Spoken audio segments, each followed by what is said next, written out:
No. Because one of the things you told this jury is that what stood out to you is, I think you made reference to the fact that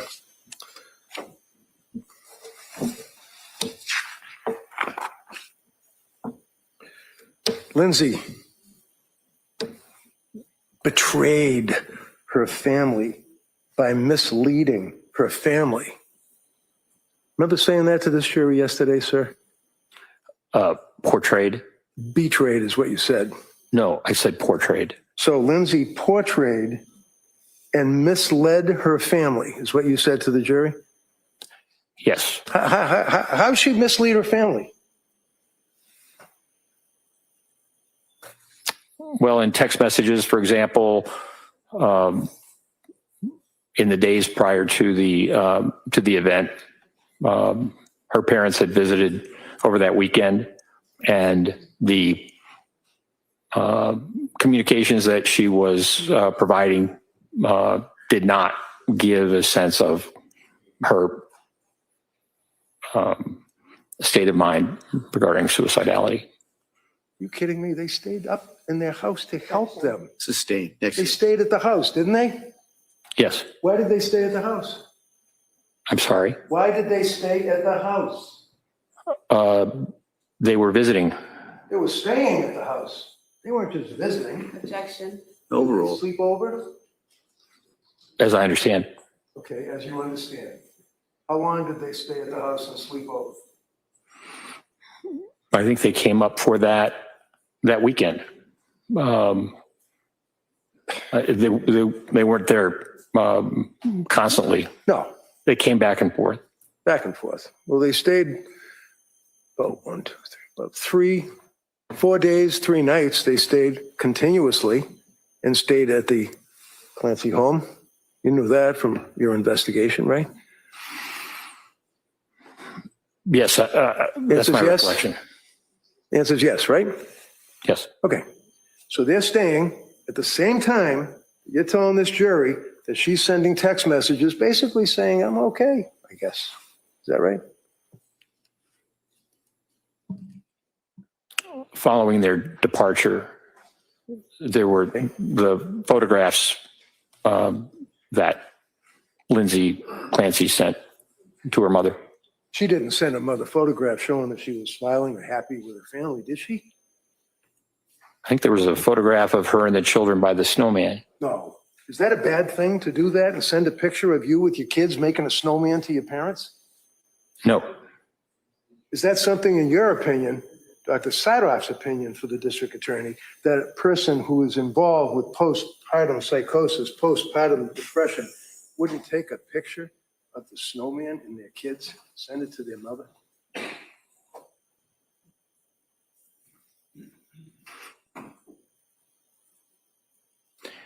Given the prior text that you showed to her mother in terms of being in terrible distress, that she was able to do that, that was not what happened when she sent the picture with her children and the snowman, and so did not raise concerns from the mother, as I understand. Did you talk to the mother? Pardon me? Did you talk to the mother? No, I tried to. Did you review police reports or statements? You tried to? How'd you do that? What'd you do? Call her up and say, I want to talk to you? No. Did the district attorney call him up? I asked Miss Clancy who would be good for me to speak with, and she said her husband and her family. Okay. So based on that, what did you do? I contacted the district attorney, and I Which one? Which one of these two? Miss Sprague. Ms. Sprague. Okay. You spoke to Jen Sprague, and what did you say Attorney to her? Sprague. Was it? Attorney Sprague. You spoke to Jen Sprague, and what did she tell you? Attorney Sprague. She told me that she would reach out and attempt to see if I could interview Mr. Clancy and Miss Clancy's family. Okay. So did you do that? Did you reach out to her mother? Did I reach out? Yeah. No. Okay. Did someone tell you that she wouldn't speak to you? Yes. And when was this, sir? About 2 months ago?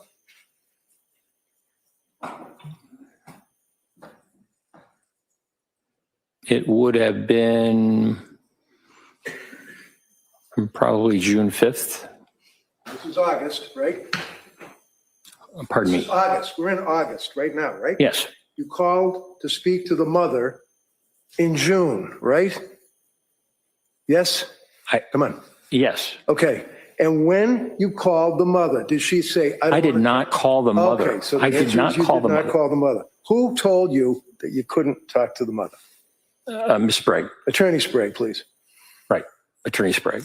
Now, when Attorney Sprague called you and said you cannot talk to the mother, did it ever occur to you to reach out to me? You're being objective and all. No. Did you know, sir, that Lindsay had signed repeatedly every and any HIPAA form that was needed by the DA or other cops to get access to every single medical record that she had? Probably going back to when she was in grammar school. Did you know that?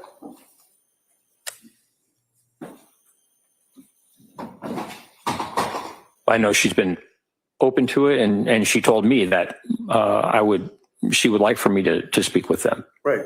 And she's been open to pretty much anything and everything that was asked of her as far as signing documents, getting medical records, doing interviews, videotaping, making appointments to talk to guys like Mac and Helbrun and you in Tewksbury Hospital, right?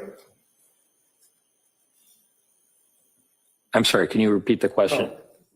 All of your investigation, sir, led up to the fact that you were going to meet with Lindsay 2 months ago, 2 months prior to our beginning this 5-week triple murder trial. Is that fair? That's true. And you told this jury that you wanted to establish a rapport with this kid? Yes. Do you think for 1 minute, when you're trying to put her in jail for her life, that she Objection. wants to talk to you and have a Sustained. rapport? Sustained. Next question. Did you establish a rapport? I believe so. She was cooperative. Yes. She was polite. Yes. She was pleasant. Yes. And I asked her at the end if there was any question that I had asked that made her feel uncomfortable, and she responded in a positive way. Okay. One of the things that you told the jury is that you felt that she was malingering, or basically lying. I guess you were telling the jury, in your opinion, that she was making stuff up to make herself look like she's crazy when she killed the children. Is that what you told the jury? I didn't use those words. No, you're a little more finesse than I was. But nevertheless, sir, you're talking about malingering, right?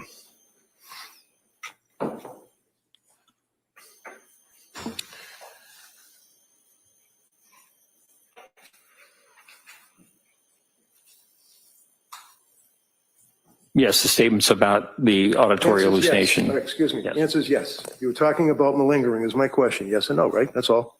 Yes. Okay. And when you're talking about malingering, sir, basically that would be when a person finds it in their interest to basically exaggerate or lie to an investigating psychiatrist, right?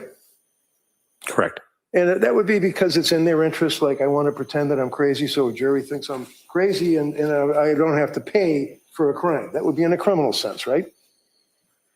Yes. Workman's comp cases, you know, a guy gets hurt in the truck and then they end up having interviews by guys like you to make sure to see if in fact they're legitimately hurt for a workman's comp claim, right? Yes. Or a civil case, like an auto accident, right? Yes. And there are tests that can be administered to people to see, from a psychiatrist standpoint, whether or not there is objective indicia of the fact that the person is indeed malingering. Yes. And what are those tests? Well, I'm not a neuropsychologist, but there's a test called the SIRS, also the TOMS test of memory. So there are certain tests that can be given by neuropsychologists to assess malingering about certain aspects, certain issues. You've also heard, I imagine, of the MMPI, which is the Minnesota Multiphasic Personality Inventory Test, right? Yes. And that's one that has different scales that you can examine to determine if somebody is lying or malingering or exaggerating or anything like that, right? Correct. And you know that Dr. Helbrun administered that very test to Lindsay about, I don't know, 2 months before you got there, right? Yes. Which would be about 4 months from now, where we stand now, right? Something like that. And would you agree, sir, that even though it would have been perhaps better to actually meet with Lindsay within the first 6 months after the incident, or a year even, or maybe even 2 years, but nevertheless, it still has reliability and validity, does it not, when it's administered to her? The MMPI does, yes. Okay. And you know, sir, that she, in fact, had no impact on the scales at all, with the exception of likelihood of suicide.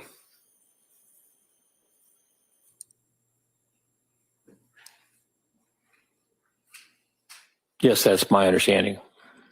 Indicating that as far as that test that was administered to her by Dr. did not have any evidence at all. This kid was lying, exaggerating, suppressing anything. She was being truthful, right? Objection. Overruled. About the questions that were on the MMPI, yes. And those questions, sir, pertain to personality traits, they pertain to her recollection, they pertain to all of the investigation that Helbrun was conducting, right?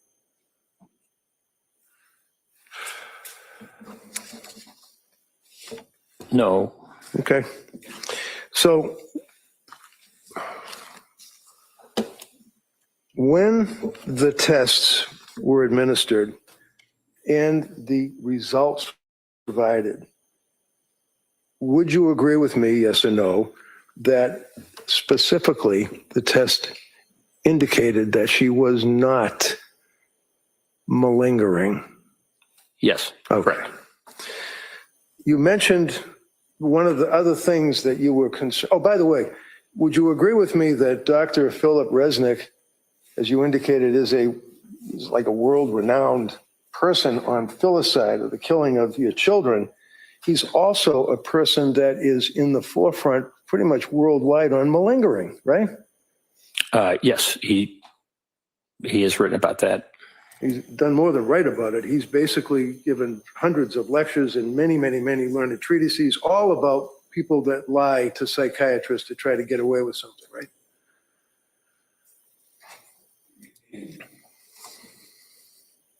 Right? Yes. Okay. And you know, sir, that Dr. Resnick examined Lindsay, and one of the first things that he did was determine whether or not, in his opinion, she was malingering, lying, suppressing, exaggerating, or doing anything like that, right? Yes. In his opinion, sir, when you read his report after all the testing, his examination, is that she was not lying to him at all. Isn't that right? Yes. One of the things that you referenced, sir, was you felt that Lindsay was lying about standing at the refrigerator and making chicken McNuggets or whatever, and carrots or peas or something. And you felt that that wasn't right because the child had already had a bowl and was eating, I think you told the jury, chicken nuggets and vegetables or something like that, right? Green beans. Green beans. Have you looked at the photograph, sir, that's in evidence in this case about that bowl? Quite some time ago. Does that show any residue of chicken nuggets or green beans in the bowl?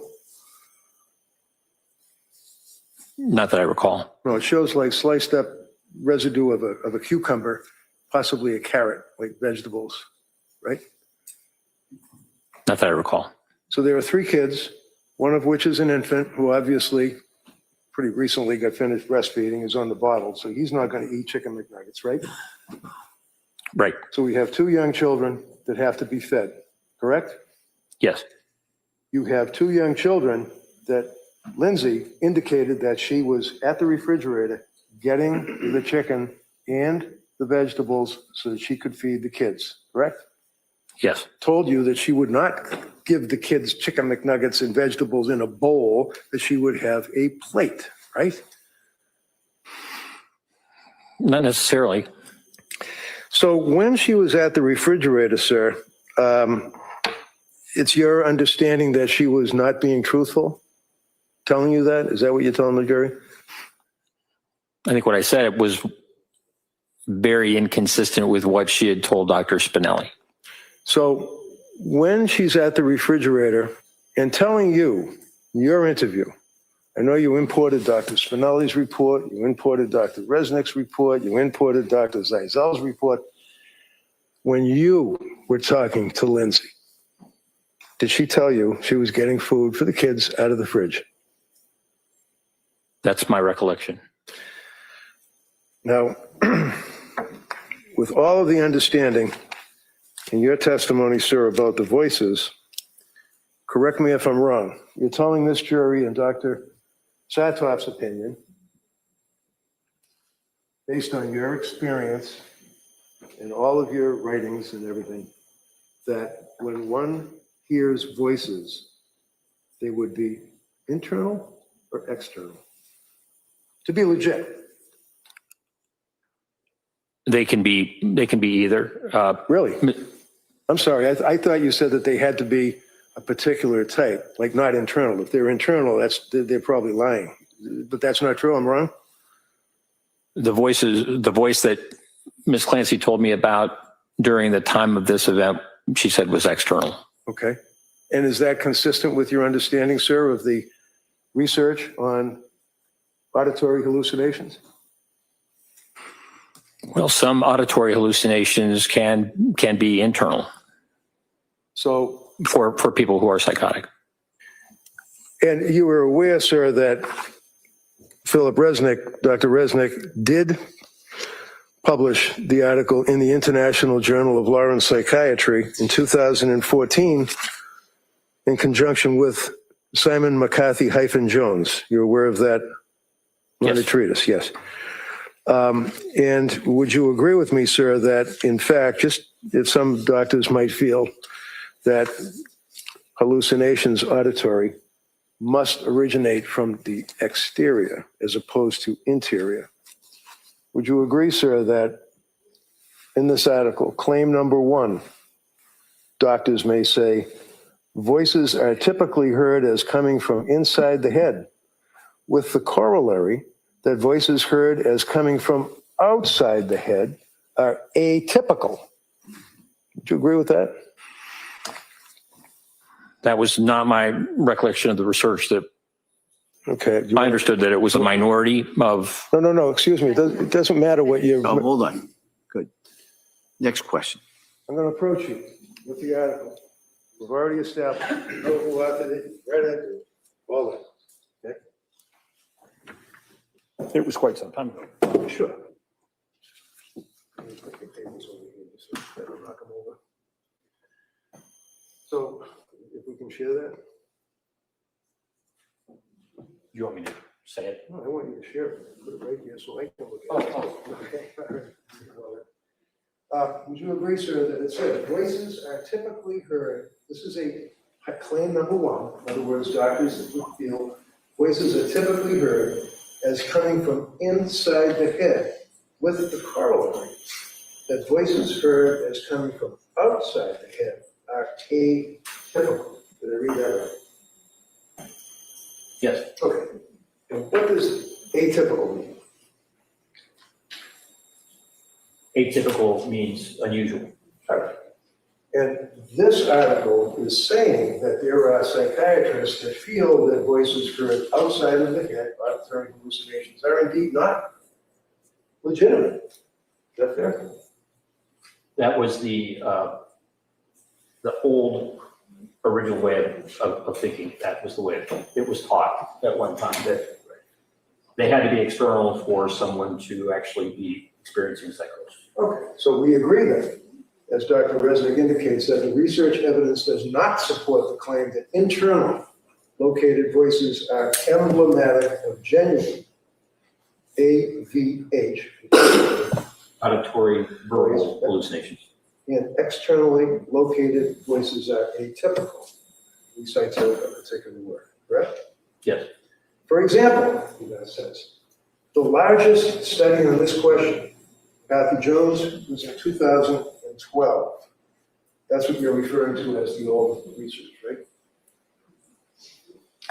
Oh, whenever you were in med school, we talked about that too. That would have been. That, yeah, I was speaking about very old. Okay.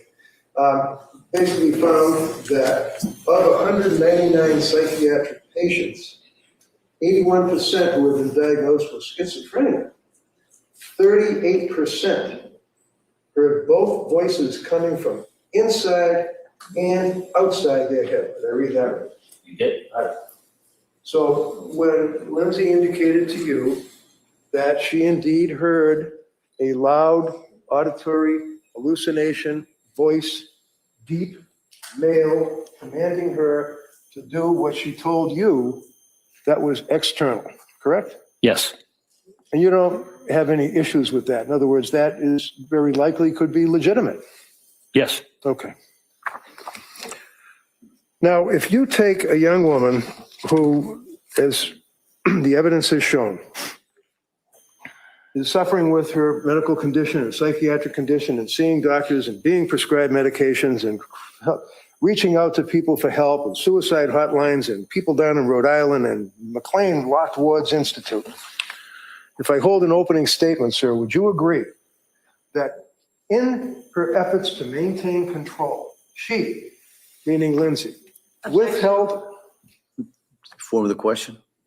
Yeah, if we could approach. Sure.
Would you agree, sir, based on your investigation, police reports, statements of witnesses, grand jury, photographs, videos, interviews of Lindsay, review of witness statements, all of that you told us yesterday that you reviewed, that in fact on January 24th of 2023, Lindsay made a calculated decision.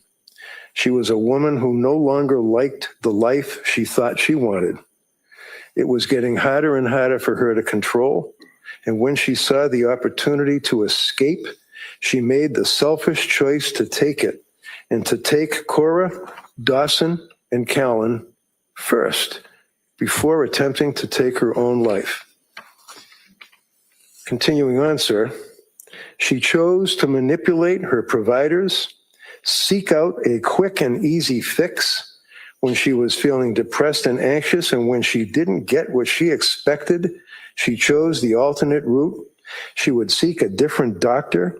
She would change medications after days. She disengaged from treatment that she didn't like the plan, and after only 4 months in treatment, she made a choice, a deliberate and intentional decision that she did not want to try anymore. And because no one could take care of her kids the way she wanted them to, she had to take them with her too. Would you agree that the evidence, in your opinion, supports that contention, sir? Well, there's a lot in that. Yeah, it is. Do you agree that it would support your contention, sir, or it would not? I think that statement that you read really minimizes what she was going through. Okay. All right, thank you. Attorney Sprague? Thank you, Your Honor.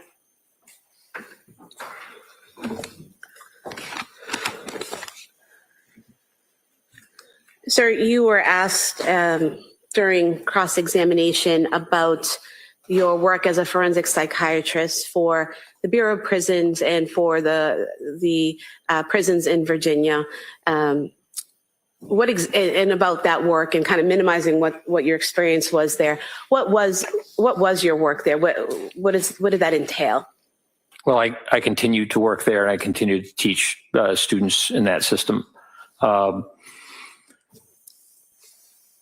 Seeing patients who are inmates in a number of different facilities, men's and women's facilities over the years, and doing assessments, evaluations, making determinations about treatment, and the like, gathering information.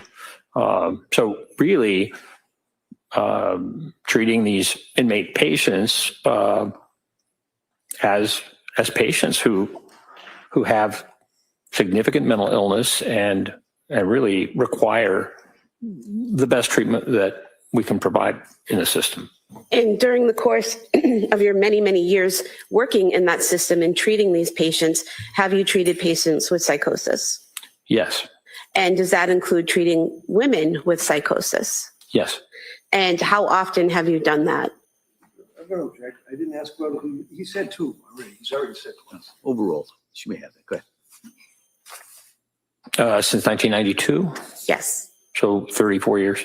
How many patients have you treated in the prison system, women patients dealing with psychosis, approximately?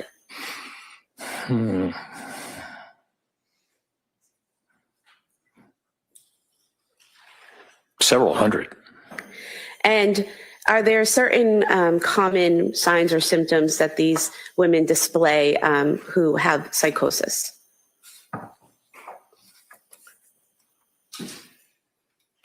Yes. And what are those? Well, some have delusions, fixed false beliefs about certain things, though they can present as being psychotic that way. Also, they can present with hallucinations, what we call perceptual disturbances, and generally they are, in most cases, auditory hallucinations, auditory verbal hallucinations. And they also can present with disorganized thinking, having words, making up words that have special meaning, really having a great difficulty communicating. And you also mentioned that you all worked for a state hospital for, I think you said 15 years, is that correct? Correct. And did you treat patients with psychosis during those 15 years? Yes. And did those include women with psychosis? Yes. And in terms of your treatment of women with psychosis, were you responsible for diagnosing them with their underlying mental condition? Yes. Diagnosing psychosis as being one of their symptoms? Correct. And then treating the underlying condition and the symptom of psychosis for those women? Yes. And you did that for approximately 15 years, correct? Yes.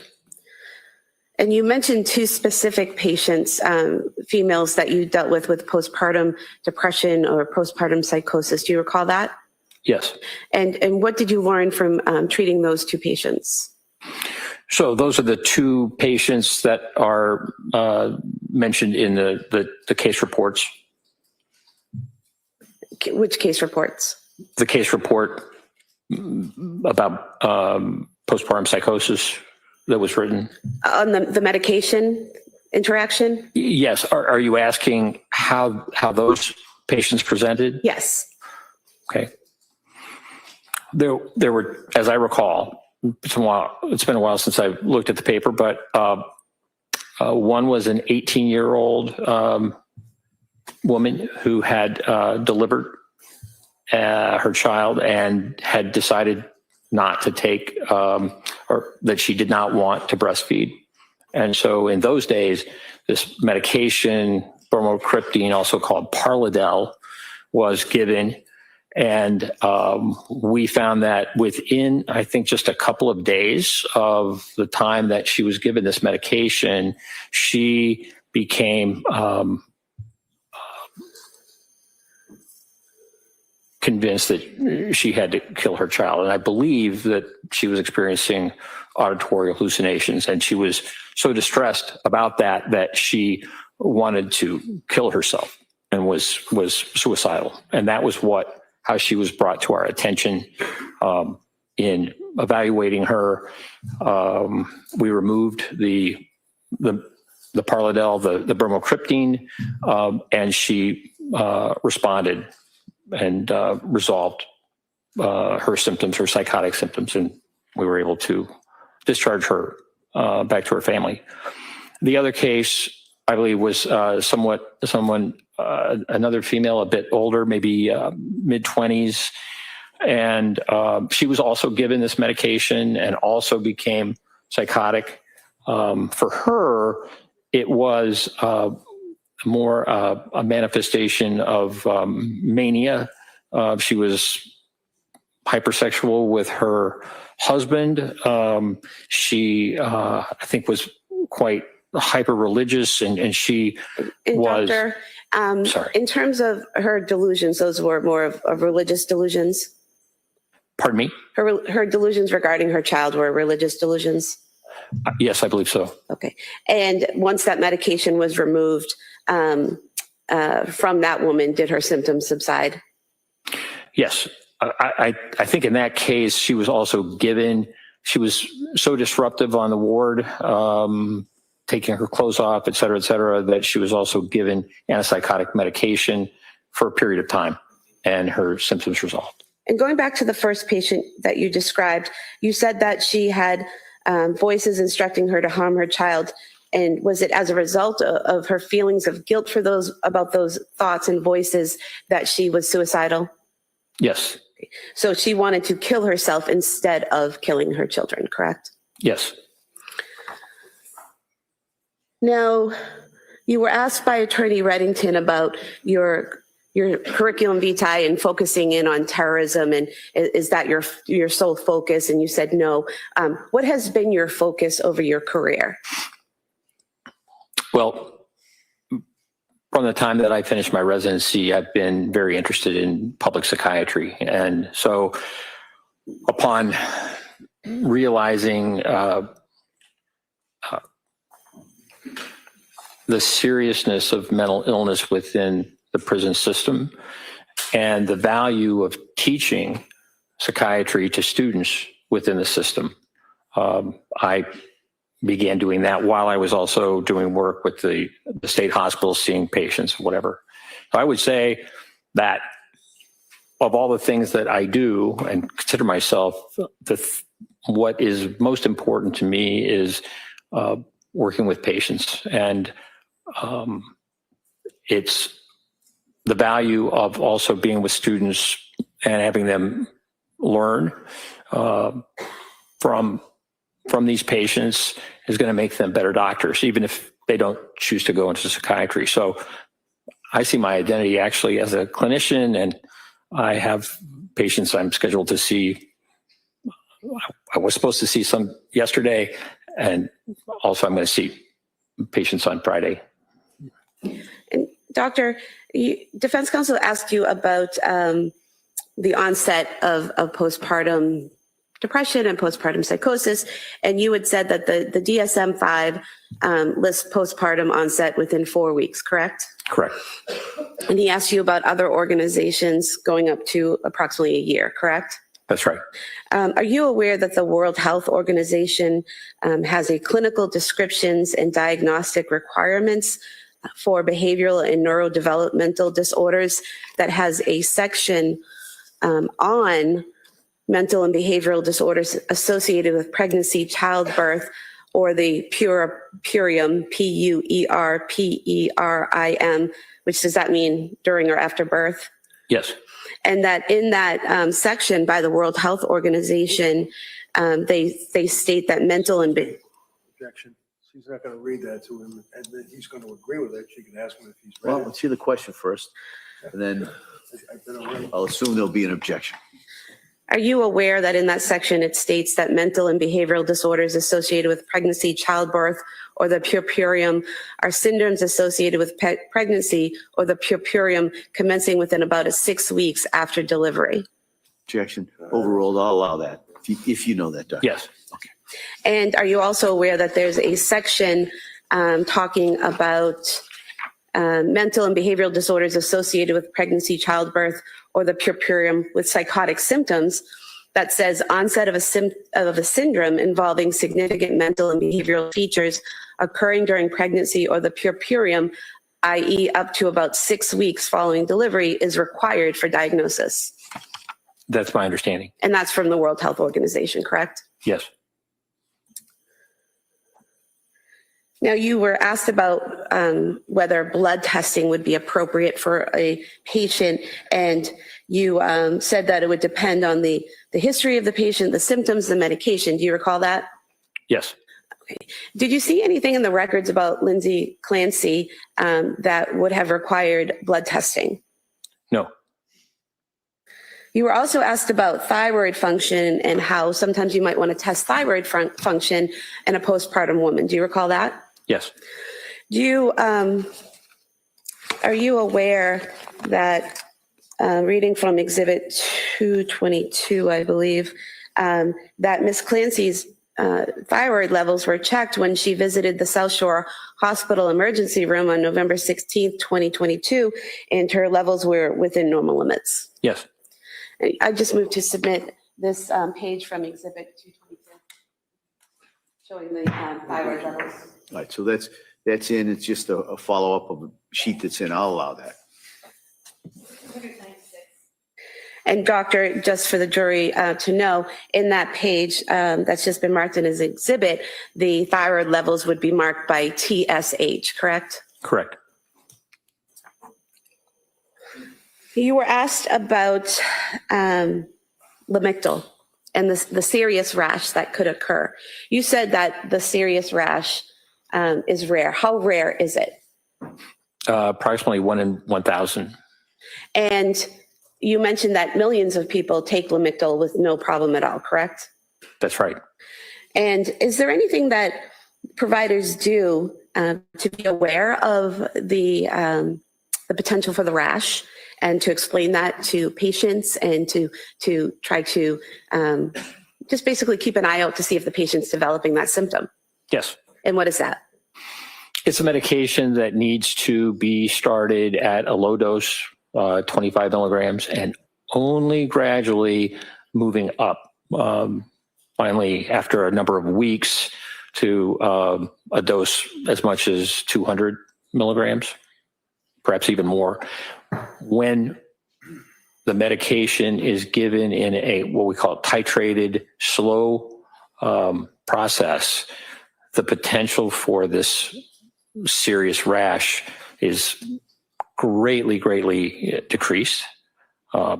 So it really is a medication that requires a slow titration. So the patient needs to be patient with that process, but it's now one of the most used mood stabilizers for bipolar disorder. That it really is a very important, valuable medicine for bipolar disorder. And you said that it's important to start at a low dose. Did you say 25 milligrams?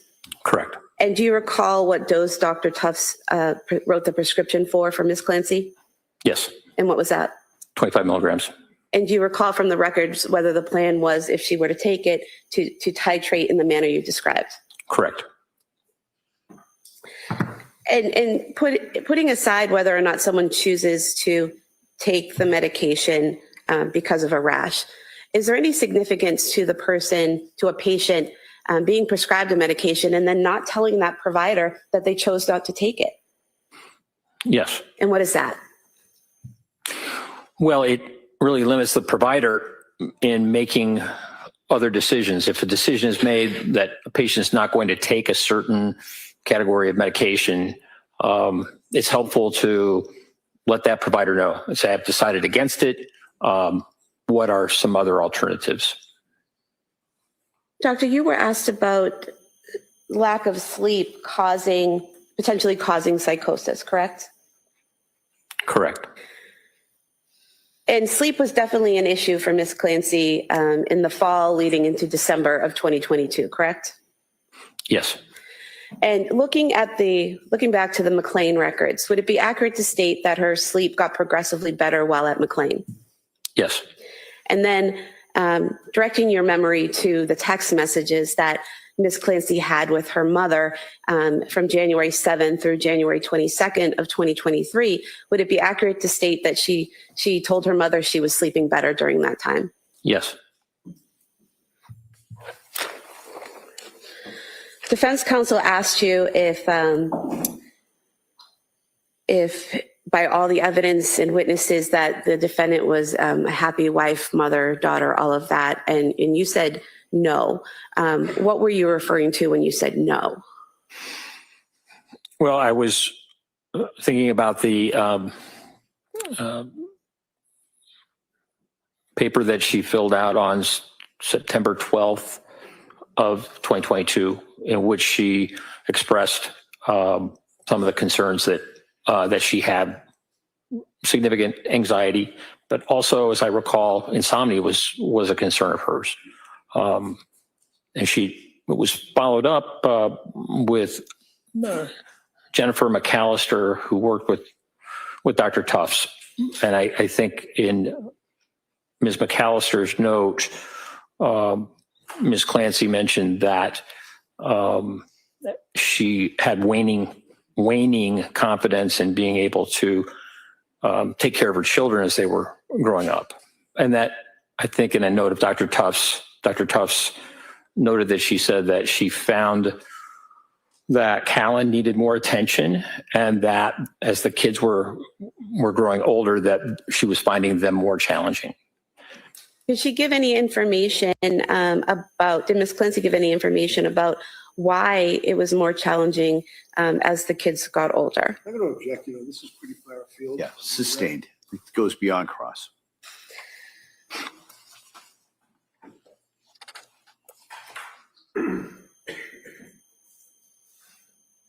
So, Doctor, defense counsel asked you about Dr. Tufts and her treatment of the defendant, and mentioned repeatedly how she'd only been in the practice on her own for a few months. Do you remember that?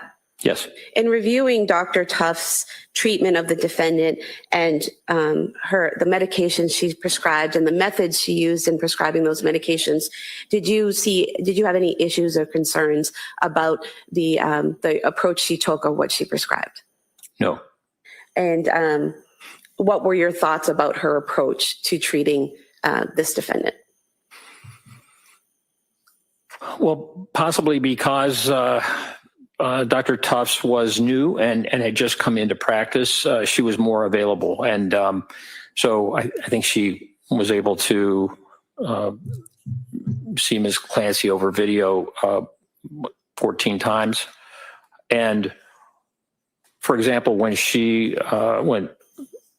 Ms. Clancy was discharged from McLean, the request from McLean was that she needed immediate outpatient follow-up. And so Dr. Tufts arranged it the following day.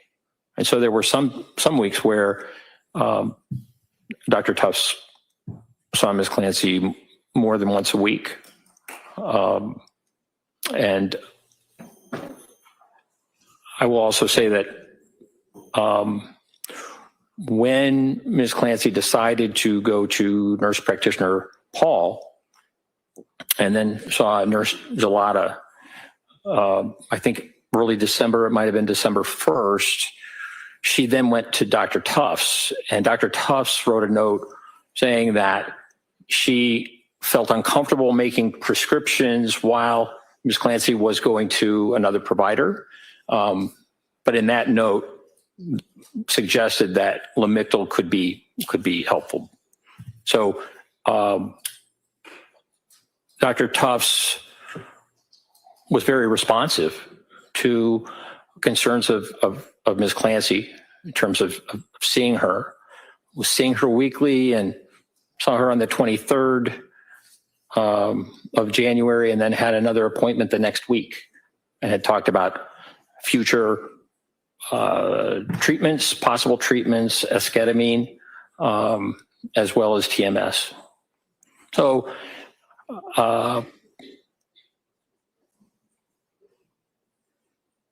perhaps the fact that she had just left her residency meant that she could be more responsive to seeing patients quickly. And she did that. And speaking specifically to the prescribing, prescribing which medications she's prescribed, which doses, what different options she tried. Did you have an opinion based on your training and experience of Dr. Tuft's method with prescriptions? Yes. And what was that? I felt that the prescribing was very reasonable. How so? Well, back in 2013, 2014, Ms. Clancy had taken Prozac and SSRI, and it was helpful. She also took Wellbutrin and propranolol. After Dawson was born, Ms. Clancy had some significant anxiety and actually went to a doctor and was prescribed Zoloft. So this would have been in 2019. But then decided, 2019, early 2020, but then decided not to take the Zoloft. Her anxiety symptoms resolved. It was a difficult time, particularly as she got older because of COVID. But she decided that even though she had the prescription of Zoloft, she decided not to take it. The anxiety that she experienced after Callan's birth was more significant and lasted longer. And so she went to Dr. Tufts, who got a history of Ms. Clancy having taken the Prozac and done well on it, having seriously considered Zoloft to the extent that she got a prescription for it, decided not to take it. That Zoloft at 25 milligrams, which is the lowest dose, starting that, would be a reasonable choice. Really, perhaps the most reasonable choice of an antidepressant, given Ms. Clancy's history up to that point. I believe that there were only 7 pills taken. Ms. Clancy was directed to take 25 milligrams for a week and then increased to 50 milligrams, two tablets, but had, I think maybe after 5 days, taken that increase and increased from 25 to 50 milligrams, and then had the adverse reaction of insomnia, very significant insomnia. And in terms of after seeing the effects from the Zoloft and stopping that prescription, the various prescriptions that Dr. Tufts tried with the defendant, did you have an opinion based on your training experience about whether that trial and error process and what she prescribed and what she tried with the defendant, whether that was reasonable? Overruled. Yes. And was it reasonable? Was it reasonable? Yes. Yes. And how so? Well,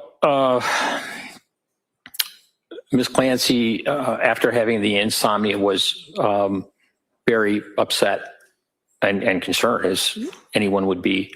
I think that was around October 21st.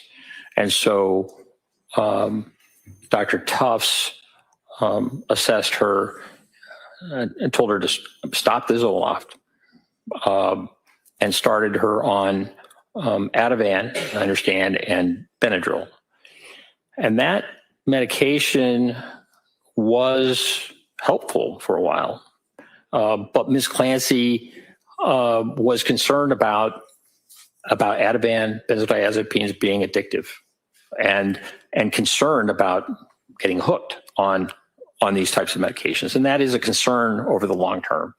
And so part of the process was to see if she could be treated effectively by decreasing the benzodiazepines or maybe giving her a longer acting benzodiazepine. The medication buspirone was prescribed by Dr. Tufts, but Ms. Clancy, in a note. Excuse me, doctor, I apologize. Can I have a standing objection to the rambling answers? This is redirect. I object. All right. We can see counsel. I just want to put something on the record. Counsel.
And so, doctor, if you could continue your answer. Well, just for a second, I just wanted, so members of the jury, we're going to go a little past the 1 o'clock, the usual time of the break here for certain scheduling reasons, okay? So if you could just summarize briefly what you said, that you thought that Dr. Tufts' approach was reasonable. If you could just summarize briefly why you thought her approach was reasonable. According to the notes and also the emails, communications with between Dr. Tufts and Ms. Clancy, I found Dr. Tufts to be very responsive to Ms. Clancy's symptoms and concerns, in really trying to make adjustments according to how Ms. Clancy was doing. Thank you. And you were asked by defense counsel about her visit to Women and Infants Hospital and about the defendant. I believe what defense counsel asked you was that every time a doctor told the defendant to do something, she was on it immediately. Do you remember being asked that? Yes. And do you recall that in the Women and Infants records that they offered her 3 programs: an inpatient hospitalization, a partial hospitalization program, and an outpatient program, and the defendant said that she would talk to her provider for guidance about those programs? Yes. And do you recall reading in the notes and records of Dr. Tufts, nurse practitioner Gelada, that she never discussed those 3 programs with her doctor or her nurse practitioner, correct? That's my recollection. Now, in terms of the calls to Aspire, to the hotline for the suicide hotline, you were asked about where in the records you saw that. And I would just like to approach, also from Exhibit 222, the note from December 8th, 2022 of Letitia Dukes. And if you could just review this note here and then look up when you're finished.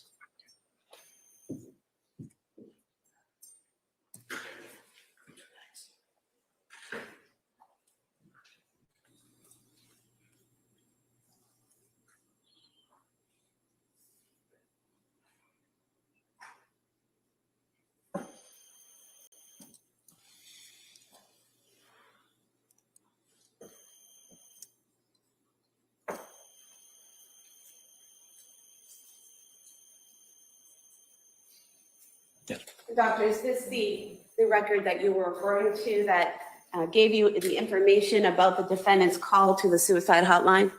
Yes. And reading from this page from the exhibit, page 45, it states that patient contacted Aspire Crisis Support.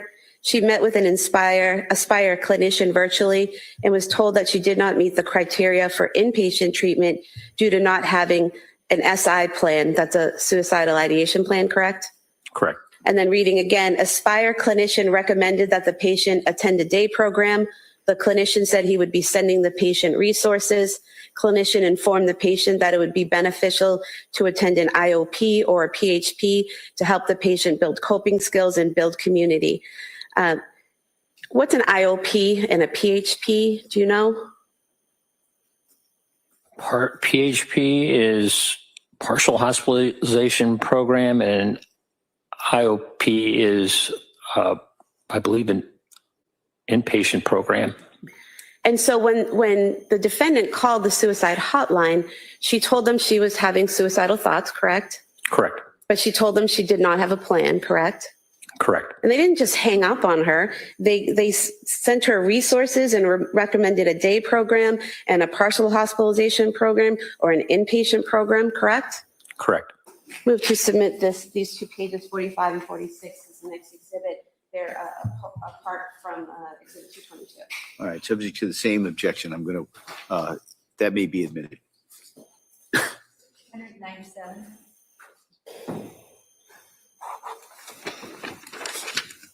You were asked a lot of questions about hormone changes after pregnancy and if that can affect, and stopping breastfeeding, and if that could affect someone's mental health. Do you remember that?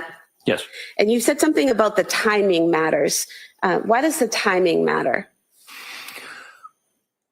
Well, after lactation and a postpartum period, and it may be the decision for a woman to stop lactation can occur at various times, not just during a circumscribed 1 month period. But stopping lactation causes a decrease in prolactin levels and an increase in estrogen and progesterone. And it really depends on when someone decides to stop breastfeeding. Those significant hormonal changes that are tied to breastfeeding or lactation. And so that's why timing and the time is important to see at what point did breastfeeding stop and at what point are we seeing symptoms. And doctor, with the defendant, the breastfeeding stopped sometime in October, is that correct? Yes. And then looking ahead to January 24th, 2023, would you still be expecting to see hormonal problems from stopping breastfeeding in October in January, that many months later? No.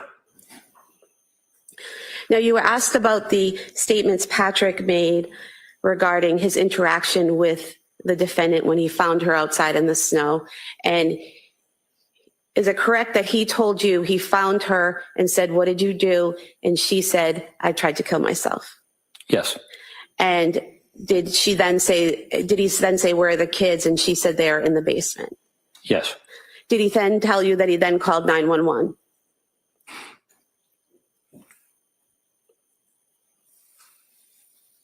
I don't recall exactly when he told me that he called 911. What I recall is his statement about what she said to him. And that was her statements to him when he immediately found her on the ground? Correct. And you're aware that at some point he made a 911 call, correct? Yes. And during that 911 call that you listened to, you didn't hear the defendant saying any words at that point, correct? I did not. And as a physician, are you aware that someone who's been injured can deteriorate over time? Yes, particularly after an overdose. And can they be speaking in one moment and then unable to speak moments later? Yes. Now, you were also asked about the crushed up pills and whether there was any residue on the nightstand or anywhere in the house that the police saw, correct? Yes. And there was no residue in the photos, correct? Not that I saw. But you don't know when she crushed up the pills, do you? I don't. If she had crushed them up earlier in the day, there wouldn't necessarily be residue, correct? Correct. If she had crushed them up days before and put the empty bottles in a drawer, there wouldn't necessarily be residue, correct? It's sustained. Yes.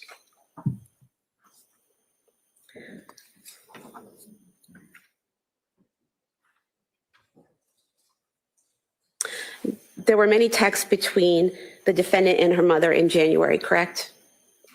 Yes. And from January 7th until January 22nd,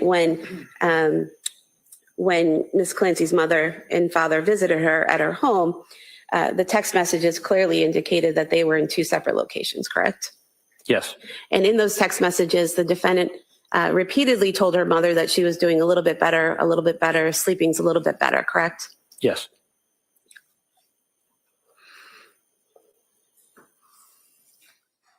You were asked about Dr. Resnick and how many articles and how many books he's written and how he's well known in this area, correct? Yes.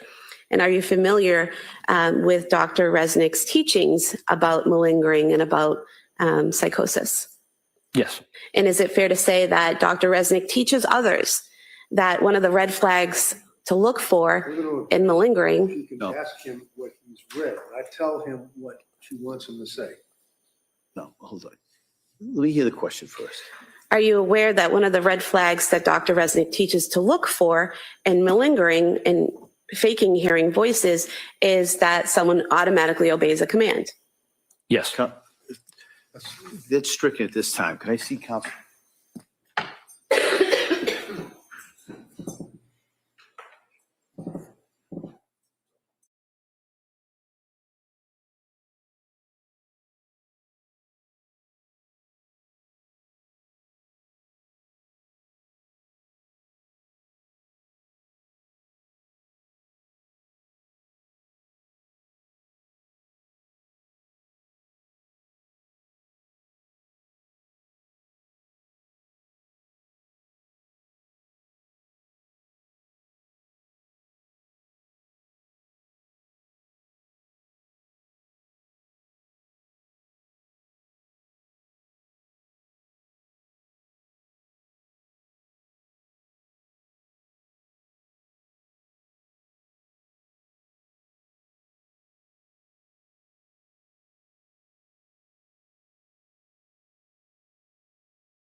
Members of the jury, that last answer, I think, as I said, was stricken. Okay? Yeah, come on. Thank you, Your Honor. Now, you were asked about trying to do collateral interviews with the defendant's family, correct? Yes, And you had requested of our office to make arrangements to interview the defendant's parents and her sister, correct? yes, Were you aware that an email was sent to, were you aware that a phone message was left for Paula Musgrove asking if she and her husband would be willing to meet with you on June 11th, 2026, and that they did not return the call? that's my understanding. And are you aware that an email was sent to Allison Ozga, the defendant's sister, requesting that she meet with you? And her response to that email was, I am awaiting a response from Kevin advising me on participating in Dr. Saftoff's assessment. I will respond once I speak to him. Were you aware of that? That was my understanding. And were you aware that she did not respond after that? Correct. I have nothing further. Thank you. You weren't aware that Kevin was on a month-long federal trial during that period of time either, were you? That'd be me. Is that a question? Yeah. Can you repeat it? You could say, maybe get a little closer to the microphone. I had problems. Aware, sir, that during the time that Ozga, her sister, said she's waiting to hear from Kevin, and I'm the Kevin, that I was on trial on a month-long federal case out of my office. You didn't know that, did you? I did not know that. Did you ever think to call me directly or at my secretary, my office manager, to ask about me reaching out to these people? No. That's all I have, Judge. Thank All you. right, anything else? No. All right, thank you, Doctor. Let me Thank sit you. down. Thank you.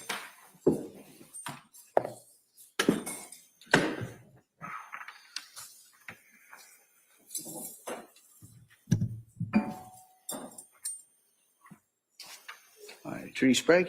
Commonwealth rests. All right. So members of the jury, the Commonwealth is now rested their rebuttal case. So you have the evidence. All right. And so at this point, what I'm going to do is excuse you till tomorrow morning. All right.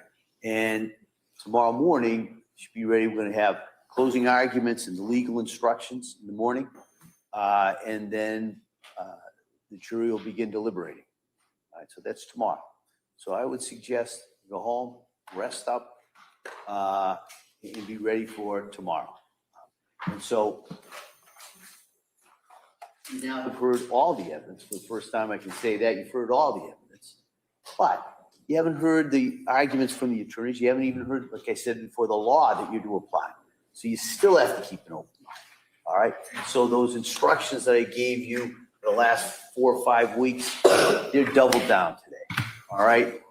Don't read anything. Don't talk about this. Don't watch anything. Don't discuss this with anyone. And keep an open mind. All right. Come this far with that open mind. Bring it with you tomorrow. All right. And so get a good night's sleep. I look forward to seeing you tomorrow. And we will get as soon as we can. Sometimes there's a little delay when we get to this next section. So we'll try and get you out here as soon as we can tomorrow morning. But if there's a little bit of a delay, as you probably already know, it's probably on me, right? But we'll try and get you out here as soon as we can, get you right back into this. So again, thank you so much for all your work, all your commitment, all your dedication. And I look forward to seeing you tomorrow. Okay. Court, all rise, please. Jury, no person on the chair.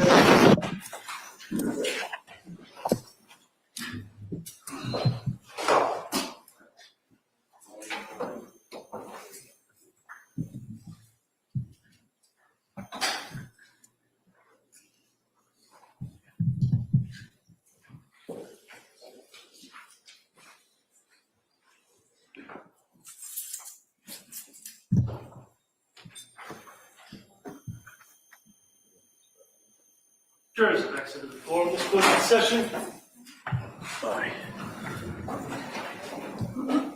All right. What I thought we'd do is maybe I'll hear from the defendant in regards to any motions at this point. Then we can take a break, probably till about 2:30. Come back to the charge conference. Before you leave, I have that draft so you could impose on your lunch hour. You could be looking at my instructions. With that, Mr. Reddington, Yes, Your Honor. I know it's not crafted by learned hand, but nevertheless, I did file a motion for required finding that I have to renew. So I'm renewing it and waive argument. Okay. We'd object to the motion. All right. The motion at this point is denied. All right. And so we will be in recess till 2:30. And if council can just wait, and I'll get those copies. I should have brought them out with me. They're in my lobby. And then we'll be in recess. All right. All right. Thank you, everyone. Court, all rise.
Return back to the trial of Commonwealth versus Lindsay Clancy. All parties are present excluding the 18 jurors. All right. All right. Counsel, I thought we'd have our charge conference at this time. Everybody get a chance? I know you just got them about an hour ago. So in regards to the draft that I gave, I know I got one set of proposed instructions from the defendant. Does Commonwealth have anything you wish to offer? We don't have the written motion, but we just do have a few comments and a. Sure, that's kind of what I expected. I know everybody's been on trial, so I thought that's kind of why I thought I'd give you the draft and we could just kind of walk through it. So my thought would be to first go through the Commonwealth's position, and then I'll hear from the defendant. Attorney Buckingham. Thank you, Your Honor. In relation to your proposed, your draft instructions, I think that Your Honor's instruction regarding criminal responsibility is pretty much the cut and paste of the model instruction. So overall, there's no objection to it. However, the Commonwealth would just like to put on the record that we don't think that voluntary intoxication, the 3 points that were added in to Your Honor's draft are necessary, and I'll just cite to the Commonwealth versus Brown, 449 Mass 747, it's 2007 case, where it says that an instruction on voluntary intoxication is not required absent evidence of debilitating intoxication. Such evidence must support the inference that at the time of the killing, intoxication impaired the defendant's ability to form any requisite criminal intent. And so in this case, I understand counsel is going to argue, medications, and he's free to argue that to the jury. But as far as instruction goes, we're talking about criminal responsibility. We're talking about mental status at the time of the event on the day in question, January 24, 2023. There is no evidence to support that there was intoxication to a debilitating effect, as the Brown case indicates. I think what the best evidence the court has is that the defendant in her journals and in some statements that she made to the experts indicated that at the time of the offense, she was taking amitriptyline and one other medication that she had been on for quite some time. And Your Honor now has evidence that it was a very low dose of amitriptyline. And there is nothing about the observed behavior of her on that day suggesting that there was any debilitating effects of the consumption of the prescription medications on that day. So we would ask that those sections not be included in the instruction. If Your Honor is inclined to include them in the instruction, we are asking that you add a qualifier into it's what's listed as paragraph 3, where it starts to talk about. Is that on page 3, kind of Roman numeral 3? Yes. Okay. Sorry, All right. Yeah. It says the defendant who lost in substantial capacity I have just described involuntarily intoxicated by prescription drugs. We would just ask that you add on the day of the offense to, again, just be clear to the jury that we're talking about her consumption or the consumption of the medication on that day. I did notice a quick typo on page 4 under Roman numeral 4 in that first full paragraph where it's the consequences of a finding. It says in the maybe 5th line, it starts, if the court concludes the defendant is mentally ill and that her discharge would create a substantial likelihood of serious harm to himself. Okay. It's just a pronoun. Right. Okay. No, I appreciate that. As far as the remaining charges, instructions on the charges of first degree with deliberate premeditation and extreme atrocity or cruelty, the Commonwealth has no objection to that. I would just note another typo on page 7. Your Honor lists out the Castillo factors. On the third factor, C and D appear to be on the same line, and there are just some numbers in there that I don't think make sense. This is the manner and degree of severity of the force used. Oh, I got you. Yep. And as far as the instruction on involuntary manslaughter, the Commonwealth would object to the involuntary manslaughter, and I would cite to the case of Commonwealth versus Garabedian, which is an older case, 399 Mass 304. It's from 1987, and it says that the defendant, in that case, the defendant argued that involuntary manslaughter was required because of evidence of involuntary chemical intoxication. That was a case where the guy was he sprayed chemicals on lawns, and he had an interaction with a homeowner and ended up getting into a physical altercation with her, strangling her, falling off a ledge, hitting her with a rock, and then strangling her with a shoelace. So in that particular case, the court held that an unlawful battery was quite likely to endanger life and hence could not be classified as involuntary manslaughter. So where it's a wanton and reckless conduct theory, I think that Garabedian is right on point to say that in situations like this, where we have the strangling of the individuals, of the babies, of the kids, unlawful battery is quite likely to endanger life, that it shouldn't be an instruction for involuntary manslaughter. So I'd rely on that case to argue that that is should not be included in the instructions.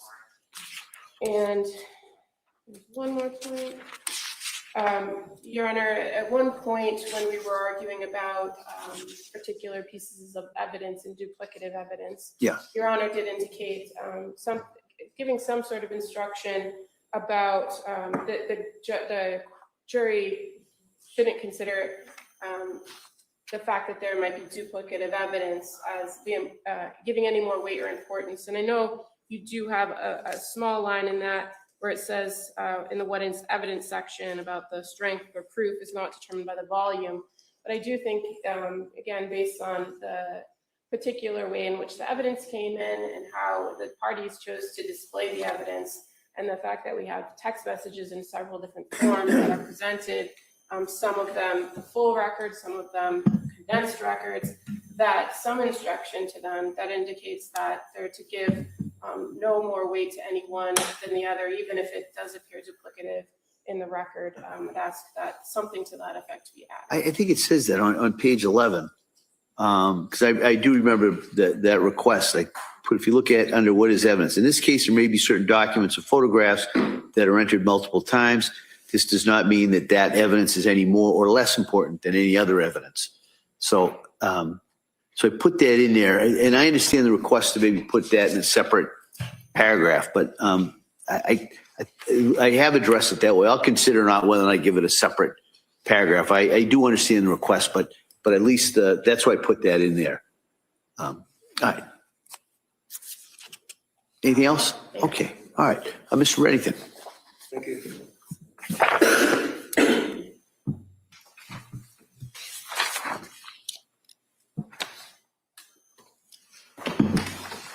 Thank you for the time to review this stuff, Judge.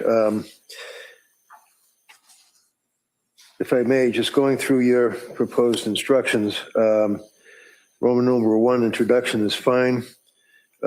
Criminal responsibility, paragraph 1 is fine. Going down on page 2, criminal responsibility, you indicate is a legal term. Not criminally responsible with a mental disease or defect, and then you make reference to lacking substantial capacity either to appreciate criminality or wrongfulness of the conduct or conform the conduct. That's fine. And then you define you don't define it, but you talk about mental disease and defect. I understand that the law is pretty clear that the court does not have to define mental disease or defect, but you've given them a framework within which to make that decision, which is acceptable to the defendant. There is one reference in there where, if I may, does not include abnormality, only by computer crew. So you say in that sentence, the phrase mental disease or defect is a Hold on, let me find that. I'm sorry, it's page 2. Yeah. Second paragraph down after that I first see. sentence. I got Okay. the phrase. Go ahead. Yep, mental disease or defect, in quotes, is a legal term, not a medical term. That's fine. It need not fit into a formal medical diagnosis. Fine. The phrase, quote, mental disease or defect does not include abnormality. This is what I'm just looking at. Characterized only by repeated criminal conduct. So number one, I just would suggest, I don't think we have repeated criminal conduct here. I'm just wondering if it might just be a little confusing. It is for you to determine, in light of all the evidence, whether the defendant has a mental disease or defect. If the Commonwealth has proved to you beyond a reasonable doubt that the defendant was not suffering from a mental disease or defect, Commonwealth has satisfied its burden of proving that defendant was criminally responsible. So I understand and have no problem with, I would think, all the way from it is for you to determine.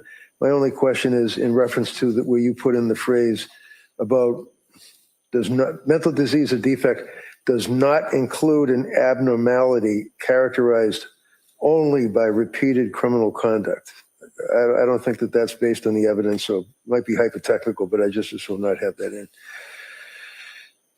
Next paragraph, if the Commonwealth has not proved to you beyond a reasonable doubt the defendant was not suffering from a mental disease or defect, then you must consider whether, as a result of mental disease or defect, the defendant lacked substantial capacity either to appreciate or the wrongfulness of conduct or conform. That's a fair statement of the law. To establish that the defendant had substantial capacity to conform her conduct, the Commonwealth must prove beyond a reasonable doubt that any disease or defect that may have existed did not deprive defendant of her ability to behave as the law requires, that is, to obey the law. And then you do indicate that that would relate to the word appreciate, understand, more than merely to know. And then criminality, and then you do get into means the legal significance of conduct, and wrongfulness means the moral significance, which is fine. I would ask that on the next paragraph you add in before wrong in the second sentence, Commonwealth must prove that the defendant knew and understood that her conduct was illegal or it was, and I would ask that you put in there morally wrong in front of wrong. And then the rest of that paragraph is fine from my point of view. Last sentence, the court notes, defendant must have been able to realize in some meaningful way that her conduct was illegal or wrong. And again, I would just ask that you would insert the word morally wrong. That paragraph is fine. Roman numeral 2. A defendant's lack of criminal responsibility must be because of a mental disease or defect. That's fine, but then the court says all that you need to determine, and I just would ask respectfully that you delete the all that you need to determine. It seems to kind of, and I know that's in some of the instructions, but I think it kind of dilutes the gravity of the issue for the jury. It's almost minimizing the burden for the government. It's unnecessary, so I would ask that that go out.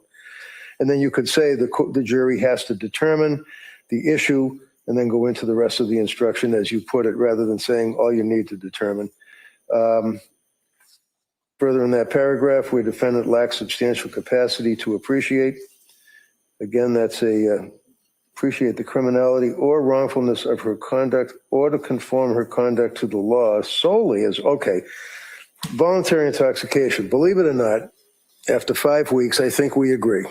I would ask that the court not instruct on voluntary intoxication. I appreciate the fact that looking at the model charge, and I know when Your Honor is using that as a guide, they do make reference to voluntary intoxication. I just don't see that there's any evidence here of voluntary intoxication that would trigger a pre-existing mental disease or defect. I don't see that there's any issue such as a lot of the cases, as you well know, when you're dealing with a defendant who's snorting cocaine or shooting fentanyl or smoking weed. I know the recent case of Commonwealth versus Aldo Dunphy, D-U-N-P-H-E, is a guy that had a marijuana psychosis, dependency, and we don't have any of that here. We just have prescription medications that were provided to the defendant. So I would ask that the court not reference voluntary intoxication. I would ask, going down to Roman numeral. So would you ask, Roman numeral 2 on page 2, not give? Yes. And Commonwealth, that you would be in agreement with that? Yes, but I think 2 also follows with Roman numeral 3. We even got to 3. So I want to make sure that, but I just kind of want to make sure as I'm going through this, it's kind of dense. as am I sometimes. Yeah, it is. So I just wanted to make sure. So Roman numeral 2, both parties are of the position not to give based on the evidence as it's developed. Correct. Okay. Yep, All right. thank you. I'll consider that. I'll strongly consider that. All right. And then, so that takes us to paragraph 3. In paragraph 3, if I'm not mistaken, I did skim it pretty quickly. I think it does also reference voluntary intoxication. And here you're specifying prescription drugs, and if the defendant knew or had reason to know that her intoxication would trigger or intensify a mental disease or defect. I don't think that the evidence supports that. I agree with the Commonwealth. I would ask that Roman numeral 3. All right. So by agreement, nobody's requesting paragraph 3, Correct. and I'm highly Thank you. likely not to give that. All right. 4 is fine, Judge. Roman numeral 5. Or it goes to the same thing. It's just a reiteration of the final. So if Yeah, we're so that would saying- go out. Yep. 4 is kind of a trailer to Right. 3. Okay. Roman numeral 5 is okay. Paragraph 3, 4.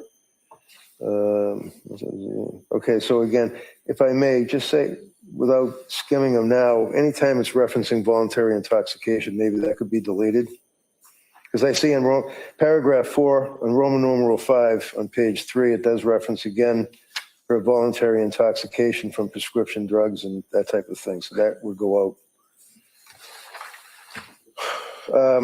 Paragraph 6, talking about in the event that the defendant is indeed acquitted by reason of lack of criminal responsibility. I know the court has the obligation to instruct the jury as to what potential ramifications would flow from that.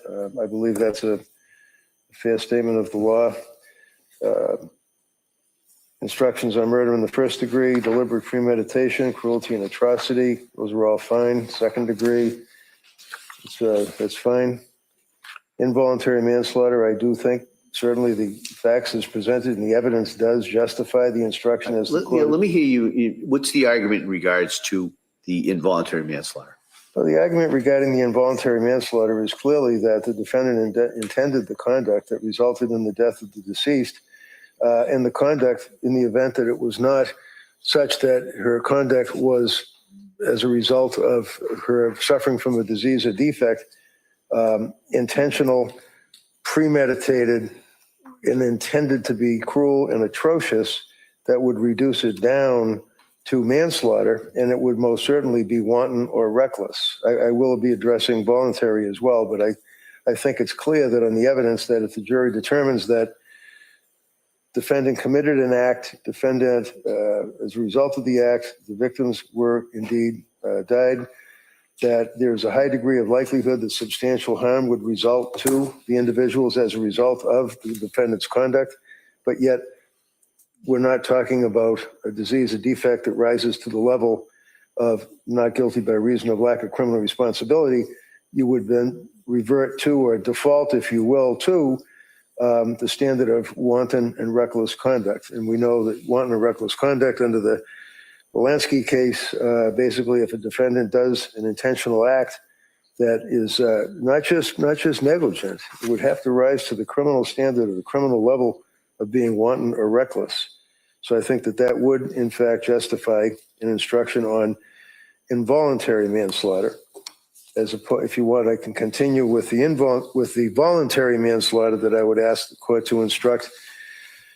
And that would relate to the issue of diminished capacity. I know the court is very familiar with Commonwealth versus Gould. I believe it's 300 Mass 672. Supreme Court decision, Patterson versus New York, that talks about evidence of a defendant's emotional or intellectual or mental state of mind that does not rise to the level of lack of criminal responsibility, but it could certainly rise to the level of extreme emotional disturbance, that would be manslaughter, not murder. And that would be under and consistent with the United States Constitution as well as the Massachusetts Constitution, because in addition to Commonwealth versus Gould, we have case law, as I'm sure I know your Honor is aware, that talks about diminished capacity. It talks about mental disease or defect.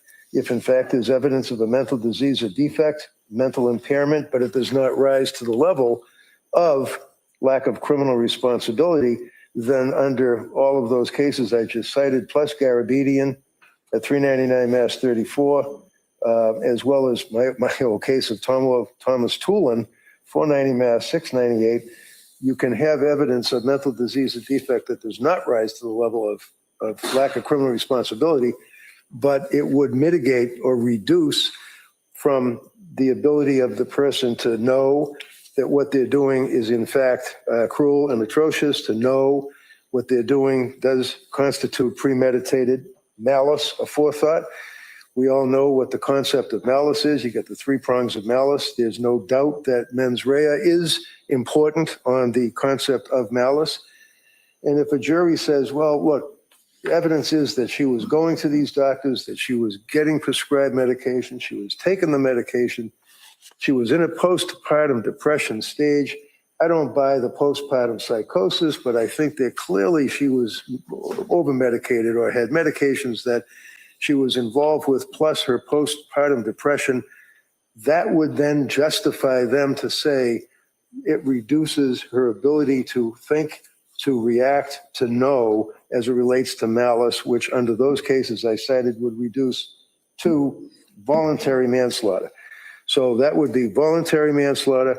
The willful wanton conduct would be involuntary manslaughter. Reasonable doubt obviously is fine. All the rest of the instructions that you gave or that you would give are fine. I would ask that the court consider the prospect, and by way of considering involuntary intoxication.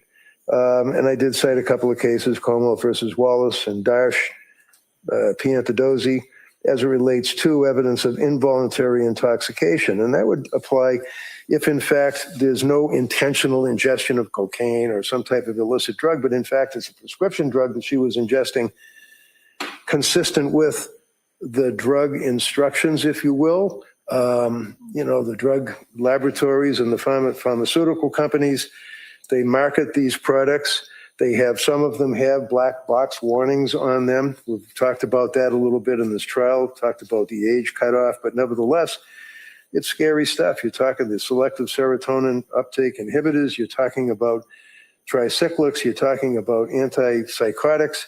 So if in fact this young lady did not have a disease or a defect that rose to the level of lack of criminal responsibility, but as a result of the drugs that she was prescribed, not abusing, not mixing with illegal or illicit drugs, that would allow a jury to determine that it would be manslaughter based upon the involuntary intoxication.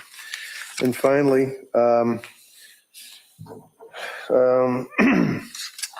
I would ask that the court entertain giving a Bowden charge in this case. We know that the case law under Commonwealth versus Bowden allows the court, upon evidence presented to a jury, of inadequate police investigation. Because if you recall, way back in the day on this case, I did move for a bifurcation, and my argument to the court was that defendants in lack of criminal responsibility cases are really hogtied, if you will, because to have the lack of criminal responsibility, you have to admit involvement in the crime.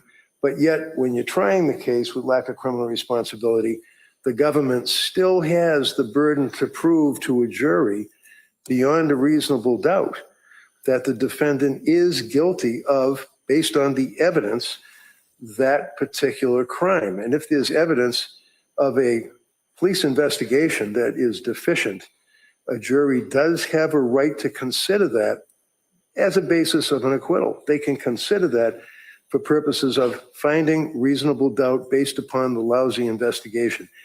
In this case, it wasn't just a lousy investigation. It wasn't even an atrocious investigation. It was no investigation. In this case, Judge, the police, I think we all would agree, even the government, they basically accepted the fact that she strangled the kids are in the basement, she's guilty, and we move on. They didn't investigate anything. They didn't test the screen. They didn't even take a picture of the screen. They didn't see if there's any blood on the screen. There's no crushers for the alleged crushing of the medications. There's no indication that there's powder that she was crushing the medication to ingest the medication. There's all sorts of questions regarding the blood spatter, the blood. The police never investigated. They come into the court, they talk about their investigation through the crime scene laboratory and state police. And every question that I would ask about the door, about the blood drop on the door, about the siding, they come to 6 months later or whatever, they take the siding, it's degraded, they can't even test it. I could go on and on and on with the horrific investigation in this case. So I think it would be fair for the court to instruct them on Bowden. That's it. All right. Commonwealth, I know there was one, there were two requests I think that were, you may not have been aware of, but I wanted to give you an opportunity to be heard. One is the Bowden instruction. Also, one is the voluntary manslaughter. Before I let you do that, if I'm looking at the instruction that I have as a possible instruction regarding involuntary manslaughter, Mr. Rankin, doesn't, if we took the word involuntary out of there, doesn't that instruction there apply to the argument that you're making, considering the last paragraph? I'm sorry, which paragraph? Yeah, up on page 8. Okay. We're talking about the manslaughter instruction. Yes, I do. It's been, in the last paragraph, it talks about the ability to consider evidence from either a mental impairment or consumption of prescription drugs. No, I agree with that, Your Honor. If we were to fashion that, I think that instruction would. So just one instruction. Voluntary, involuntary, it doesn't really matter. That's what I wanted. That's kind of what I was thinking, just to go. I agree with If I give it, it would just be one instruction, and I wouldn't name it either involuntary or voluntary. It would just be if I give that. Okay. All right. And I think Attorney Buckingham, I don't know. I know the Commonwealth objects to that anyway, so I'm not asking for the assent on that. But what about the Bowden instruction? So, Your Honor, we would object to the Bowden instruction.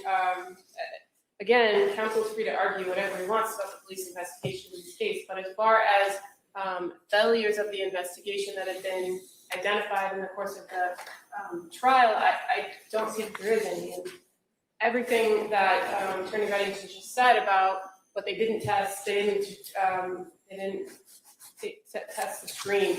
Well, there's clear photographs of the screen and the condition of the screen, and that was very apparent. That was done on the day of the incident. It was documented. Witnesses testified about that. Witnesses gave statements about the window in and of itself. The blood on the outside of the house was observed. There's been adequate testimony about why it wasn't swabbed on that particular day, and there also has been adequate testimony about subsequent decisions to go back and get information or get the swabs from that area and what testing was done, and that there was testing done to identify that it was the defendant's blood that was on the outside. So I think that the evidence, the claims have been made, but the evidence shows that there has been an adequate police investigation. The only point of contention appears to be the drawer and the pill bottles, and there's been some claims made about things that were not done about those things. But again, I think there's been adequate testimony about why those things weren't flagged on that day of the incident. Police weren't aware of the fact that there was actually an ingestion of medications on that particular day. And when they did notify, or when they were aware, we had prescription bottles that were provided by Patrick Clancy, but those bottles in that drawer conveniently never got produced for testing or further analysis. So I think, again, he's free to argue it. I don't think it rises to the level of an instruction. And just to kind of as a side note on a comment about involuntary instruction, I don't think there is a one. So I would ask that the court not consider that, because I don't think there is an actual instruction about it. Again, counsel's free to argue that in the form of intent, in the form of whether, the Commonwealth has met its burden regarding criminal responsibility. But as far as I can find, there's no particular instruction on that. And if Your Honor were to provide an instruction, then according to the case law, if it's raised to that level, then we would have the burden of proving voluntary consumption, which would put all of that back into play that we've now just agreed. All right. Well, I am going to give a manslaughter instruction in line with basically what's on page 8. I am not going to give a Bowden instruction. The defendant is free to argue that any deficiencies that he feels that are in the investigation, certainly free to argue. I will not give the voluntary intoxication instructions in regards to the criminal responsibilities. So I'll have a better draft in the morning, but I just kind of wanted to let you know what the instructions are so that you can prepare your closing arguments. In speaking of those closings, how much time do you think you may need on that? I'm usually pretty quick. I would say half hour. I was thinking more of an hour. All right, I was thinking of all the testimony, all the exhibits. If the parties want an hour, you don't have to use it all. And like I said, I've seen all three of you try cases, so I know you'll be making progress. So if it gets to 1 hour and 1 minute, I'm not going to push the button. So just so we can kind of have some estimate. All right. Anything else we need to address, you think, before tomorrow? No, thank you. All right. Well, Counsel, again, thanks for all your efforts in regards to this. So I'll have a full copy of this first thing in the morning, and we'll do arguments in charge, hopefully as soon as we are ready tomorrow morning. There is one other minor matter that we've talked about. There is that police report, the security sergeant from the hospital, Brigham and Women's, that we're going to redact and just reduce to like a paragraph. She's the one that I summons, but she's on maternity leave. And we could introduce that, just that one paragraph. And we're missing one exhibit, which is the Infants Hospital in Rhode Island, but we're going to look and see if the government has it. We don't have it. I thought that, but we'll double check. I thought that defense had decided not to put in anything from that report because he was going to provide a proposed stipulation for that portions of that report, and then he didn't. So I didn't think that, and then we both rested, and then I rested again. So I didn't think that was coming in, but I'm happy to look over what defense is wants to stipulate to. All right. So why don't we do that? If there's a need to technically reopen the case so that the parties could put in what they thought they put in, if it's by agreement, if it's just in regards to some of those records, I think we could do that. Okay.